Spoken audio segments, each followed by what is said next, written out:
ಇನ್ನು 83 ಲಕ್ಷ ರೂಪಾಯಿ ಕೊಳ್ಳೆ ಒಂದು ಹೆಣ ಬಿದ್ದ ಮೇಲೆ SBIಗೆ ಬುದ್ಧಿ ಬಂತ. ಬ್ಯಾಂಕ್ನ ಕಾಂಪೌಂಡ್ ಹೊರಗೆ ವಾಹನವನ್ನ ನಿಲ್ಲಿಸಿ ನಿನ್ನೆ ದೊಡ್ಡ ಎಡವಟ್ಟಾಗಿತ್ತು. ಹೆಣ ಬಿದ್ದ ಮೇಲೆ ಇವತ್ತು ಕಾಂಪೌಂಡ್ನ ಒಳಗೆ ವಾಹನವನ್ನ ತಂದು ಇವತ್ತು ಹಣವನ್ನ ತುಂಬಿರುವಂತದ್ದು. ಸಿಬ್ಬಂದಿ ನಿರ್ಲಕ್ಷ್ಯದ ಬಗ್ಗೆ ನಿನ್ನೆ ಸುವರ್ಣ ನ್ಯೂಸ್ ಪ್ರಶ್ನೆಯನ್ನ ಮಾಡಿತ್ತು. ಕಾಂಪೌಂಡ್ ಒಳಗೆ ಅವಕಾಶ ಇದ್ರೂ ಕೂಡ ಯಾಕೆ ಒಳಗಡೆ ನಿಲ್ಸಿಲ್ಲ ಅನ್ನುವಂತ ಒಂದು ಪ್ರಶ್ನೆಯನ್ನ ಸುವರ್ಣ ನ್ಯೂಸ್ ಮಾಡಿತ್ತು.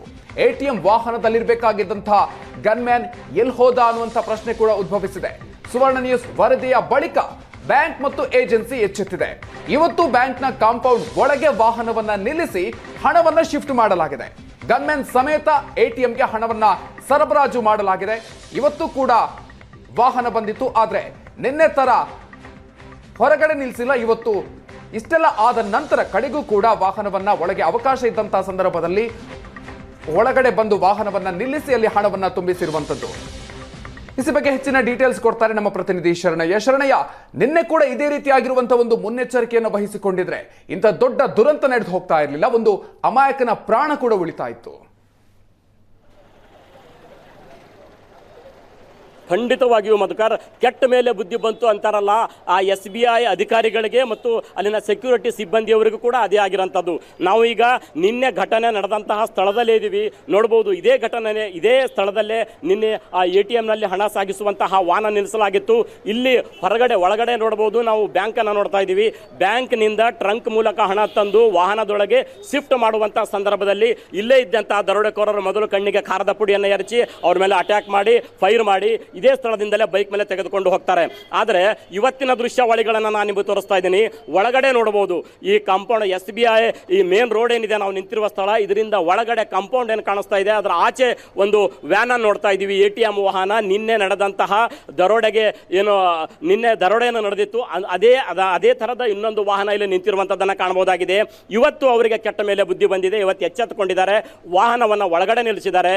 ಈಗ ಗನ್ಮ್ಯಾನ್ ಸಮೇತವಾಗಿ ಅದನ್ನು ಸಾಗಿಸುವಂತಹ ಪ್ರಯತ್ನ ನಡೆಸ್ತಾ ಇದ್ದಾರೆ. ಬೆಳಗ್ಗೆಯಿಂದಲೂ ಕೂಡ ಪ್ರತಿಯೊಂದು ವಾಹನಗಳು ಗನ್ಮ್ಯಾನ್ ಸಹಿತವಾಗಿಯೇ ಇಲ್ಲಿಂದ ಸಾಗಾಟ ಮಾಡಿರುವಂಥದ್ದು. ಇವತ್ತೇನು ಒಳಗಡೆ ನಿಲ್ಲಿಸಿ ಬ್ಯಾಂಕಿಂದ ಹಣ ತಂದು ಒಳಗಡೆ ತುಂಬಿಸ್ತಾ ಇದ್ದಾರೆ. ಇದೇ ಕೆಲಸವನ್ನ ನಿನ್ನೆ ಮಾಡಿದ್ದೇ ಆಗಿದ್ದಲ್ಲಿ ನಡು ರಸ್ತೆಯಲ್ಲಿ ಇಂತಹ ಅನಾಹುತ ಆಗ್ತಾ ಇರಲಿಲ್ಲ. ಬ್ಯಾಂಕ್ ಒಳಗಡೆ ಆಗಿದ್ರೆ ಅಲ್ಲಿ ಸೆಕ್ಯೂರಿ ಇರುವಂತಹ ಸಾಧ್ಯತೆಗಳಿತ್ತು. ಜೊತೆಗೆ ಅಲ್ಲೂ ಕೂಡ ಬ್ಯಾಂಕ್ನಲ್ಲೂ ಸುರುವ 3 ಜನ ಗನ್ಮನ್ಗಳಿರ್ತಾರೆ. ಅದನ್ನ ನಿನ್ನೆ ನಡೆದಿರುವಂತಹ ಒಂದು ದರೋಡೆ ಮತ್ತು ಕೊಲೆ ಏನಿದೆಯಲ್ಲ, ಅದನ್ನು ತಪ್ಪಿಸಲು ಸಾಧ್ಯ ಇತ್ತು. ನಿನ್ನೆ ಬ್ಯಾಂಕಿನ ಅಧಿಕಾರಿಗಳು ಮತ್ತು ಸೆಕ್ಯೂರಿಟಿ ಏಜೆನ್ಸಿಯ ಸಿಬ್ಬಂದಿಗಳ ನಿರ್ಲಕ್ಷ್ಯದಿಂದ ಹೊರಗಡೆ ವಾಹನವನ್ನು ನಿಲ್ಲಿಸಿ ಹಣವನ್ನು ತುಂಬಿಸುವಂತಹ ಪ್ರಯತ್ನ ಪಟ್ಟರು. ಹಾಗಾಗಿ ನಿನ್ನೆ ಒಂದು ದೊಡ್ಡ ಅನಾಹುತವೇ ನಡೆದು ಹೋಯಿತು. ದರೋಡೆಕೋರರು 83 ಲಕ್ಷ ರೂಪಾಯಿ ಕಿತ್ಕೊಂಡು ಪರಾರಿಯಾಗಿದ್ದಾರೆ. ಇದುವರೆಗೂ ಅವರ ಸುಳಿವಿಲ್ಲ. ಎಲ್ಲಕ್ಕಿಂತ ಹೆಚ್ಚಾಗಿ ಒಬ್ಬ ಅಮಾಯಕ ಸೆಕ್ಯೂರಿಟಿ ಗಾರ್ಡ್ ತನ್ನ ಜೀವವನ್ನು ಕಳ್ಕೊಂಡಿದ್ದಾನೆ. ಪೊಲೀಸರನ್ನು ತನಿಖೆ ಮಾಡಿ ಆರೋಪಿಗಳನ್ನ ಇವತ್ತಲ್ಲ ನಾಳೆ ಅರೆಸ್ಟ್ ಮಾಡಬಹುದು. ಆ 83 ಲಕ್ಷ ರೂಪಾಯಿನೂ ಸೀಸ್ ಮಾಡಬಹುದು. ಆದರೆ ಕಳೆದು ಹೋದಂತಹ ಜೀವ ಮತ್ತೆ ಬರಲಿಕ್ಕೆ ಸಾಧ್ಯ ಇಲ್ಲ. ಬ್ಯಾಂಕ್ ಅಧಿಕಾರಿಗಳು ಮತ್ತು ಸೆಕ್ಯೂರಿಟಿ ಗಾರ್ಡ್ಗಳ ನಿನ್ನೆ ಏನು ನಿರ್ಲಕ್ಷ್ಯ ಕಂಡು ಬರ್ತಾ ಇರುವಂತದ್ದು, ಕೆಟ್ಟ ಮೇಲೆ ಬುದ್ಧಿ ಬಂತು ಅನ್ನುವ ರೀತಿಯಲ್ಲಿ ಇವತ್ತು ಅವರು ಎಚ್ಚೆತ್ತುಕೊಂಡು ಸರಿಪಡಿಸಿಕೊಂಡಿರುವಂತದ್ದು. Madhukar Shetty. Okay, thank you Sharanayya.